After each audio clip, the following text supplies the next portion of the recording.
Hello and a very warm welcome back to the garden. It always really surprises me how quickly the garden transforms from that kind of summer, late summer abundance into then autumn, and then suddenly winter is upon you. And I really think it's important after such a busy growing season that we as gardeners take a little bit of a break. For 2 or 3 weeks during December, just have a little bit of a break, put your feet up, don't worry about anything. But there's still a lot of winter remaining. So in this video, I'm going to show you 5 things that I'm going to do this winter, mainly end of December, January, and then February, to really prepare for the next growing season so I can really get started on the front foot.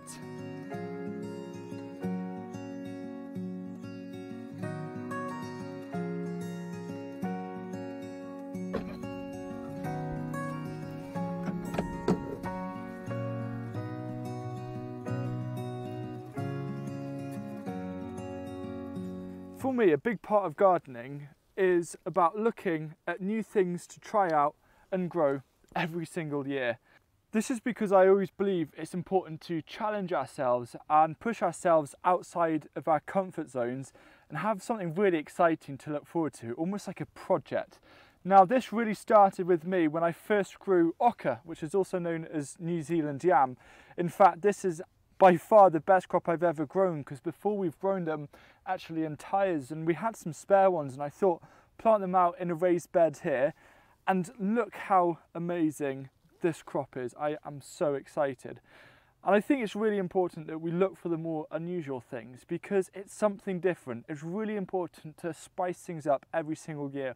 Otherwise we end up kind of falling into a bit of a rut. But it's these new exciting things that get us looking forward to the growing season that can really motivate us and kind of add that extra little bit of energy in terms of the build up to the new growing season.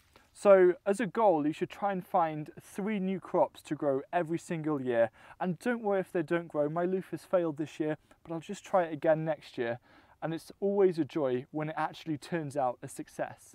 One thing that I'm doing differently this year, which I think you should also consider, is trying to get your seed order in as early as possible. So for me, I'm aiming to get my order in before the 1st of January. I usually do mine kind of late January, early February, but last year, seed suppliers ran out quickly and it was really worrying. So it's really important to get ahead of the game and get your seeds ordered before next year, just to avoid any disappointment. But before doing that, there's 2 things that you need to do. The first thing you want to do is to make a note of all of the crops that you want to grow next year, and then using that list, cross-reference it with your seed storage to make sure if you have them, and then if you don't, you can put a little red dot as a reminder for you to go and get it.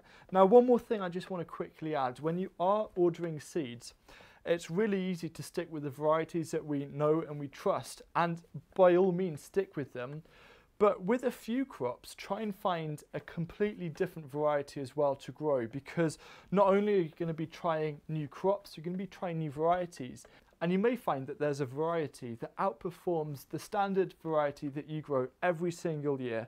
And by doing that, you're actually, in the long term, making your garden more and more productive. You've now got a list of crops that you want to grow next year. You've ordered the seeds that you need. The next thing to do is to make a planting plan.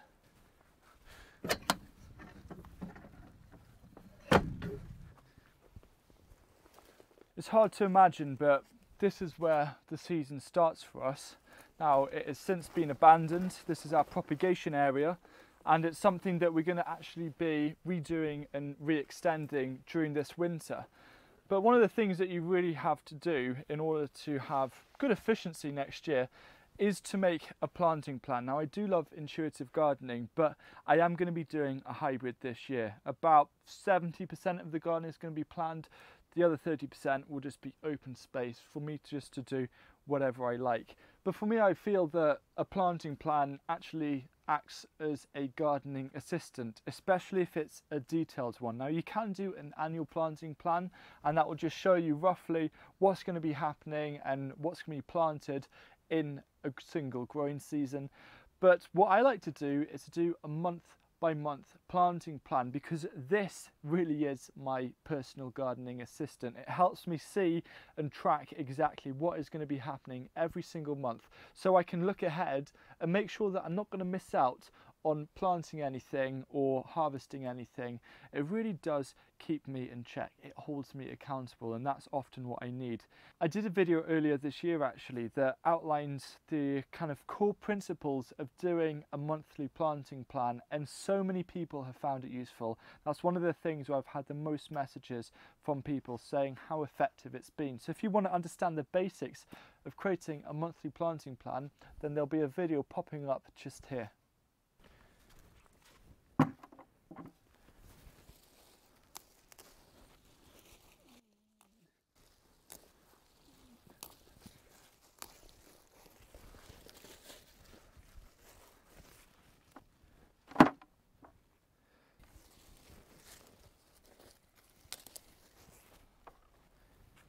So here I'm just looking through the kale, and any of the poorer quality leaves I'm just gonna remove, just to leave the nice leaves.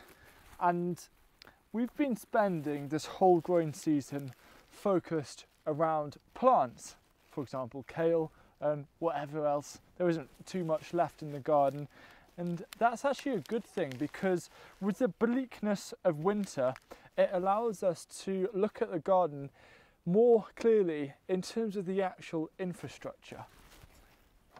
Winter gives us the opportunity to focus on how the garden works as a whole system, rather than just trying to worry about whether our plants are growing and if they're growing as healthy as possible. And something I like to do kind of around the end of December through to the first half of January is to do a garden checkup. Just like you go to a doctor for a checkup, make sure everything is working well, I like to apply the same principle to the garden. And I like to start firstly with the boundaries and then move inwards.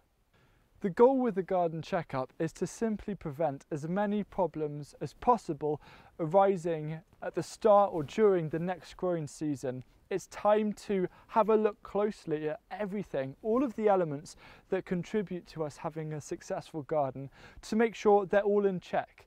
And if not, because we're doing it kind of mid-winter, we still have plenty of time to get those fixed, rather than us trying to scramble and get everything sorted right at the start of the growing season, where all we want to focus our energy and attention on is actually getting seeds started and getting things in the ground. When you're doing a garden checkup, you have to get up close and personal. And for example, these fence posts, I like to just give them a wiggle to see if they're rotten or not. Now this one feels all right, so I'm going to test the next one and keep on working down the line. Now you might be able to hear that and see that this is rotten. So I've now got to make a note that this needs to be fixed before the start of the new growing season. For me, I like to grow in raised beds for lots of different reasons. The main one is that it's a set size that doesn't change, so it's very easy to work out how much of something I could potentially grow. But a downside of those, of raised beds, is that they do break apart, as you might have seen in previous videos. And these are the three oldest, the three that have deteriorated the most. So after doing the checkup, I've realised that these all need to be completely replaced. But I'm turning this into an opportunity. I'm going to be using these boards here and going to be creating 6 10 by 4 foot raised beds in the same space. You want to just keep on going around your garden, looking at everything such as your compost bins, your water infrastructure, undercover growing space, make sure there aren't any major tears or rips. And then by the end of this garden checkup, you'll have a list of jobs that you need to do to get ready for the next growing season. And if you can solve all of these, then chances are you're going to have a far less stressful spring and summer. What's the final thing that we can do as gardeners to have a really awesome growing season next year? Well, I've saved my favourite till last, and that is to simply consume as much content around things that you want to learn more about or are really interested in to do with gardening. So watch all of your favourite gardening YouTubers, read those gardening books that you've got, and research as much as possible. I love to just consume as much gardening content as possible during winter, because during spring and summer I'm really trying to focus as much as possible on gardening and I'm not looking for new things to try out then. So now is the ideal time to really let your imaginations run wild, because if you do go down that rabbit hole, chances are you're going to find some really cool things to grow and try out, and new methods to also test next year. There you have it. Those are 5 great things that you can do during winter to guarantee a really successful next growing season. So hopefully you found this video useful, and I'd love to hear of any thoughts or suggestions you might have in terms of what we can do as gardeners over winter, and I look forward to seeing you again soon. Goodbye.